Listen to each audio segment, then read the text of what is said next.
আরে আরে বন্ধুরা, চলে যেও না, বিয়েবাড়ির খাওয়ার পর্বটা মিস করে গেলে চলবে নাকি?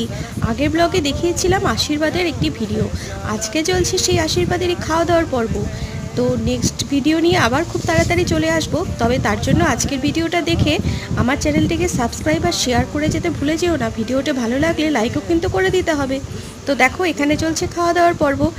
আশীর্বাদের অনুষ্ঠানে খাওয়া দাওয়া কিন্তু ঠিক বিয়েবাড়ির মতনই হয়েছিল, কোনো কিছুরই কমতি ছিল না। প্রথম পাতে ঘি, মাছ ভাজা, তার সাথে ডাল, আলু ফ্রাই, দুরকম মাছের সবজি, সমস্ত কিছু মিলে মিশে দই মিষ্টি কোনোটাই কমতি ছিল না। তো দেখো, ছেলের বাড়ির লোকের খাওয়া দাওয়া হয়ে যেতেই আমরা মেয়ের বাড়ির লোকেরাও বসে পড়লাম খাওয়া দাওয়া করতে। আর এদিকে ড্রাই ফ্রুটস, চকলেট, সন্দেশ, মিষ্টি, তার সাথে কত রকমের কসমেটিক্স আর বিভিন্ন রকমের সুন্দর সুন্দর শাড়ি মিলে তত্ত্বের সাজটা কিন্তু ভীষণ সুন্দর ছিল। ভালো লাগলে চ্যানেলটিকে সাবস্ক্রাইব করো।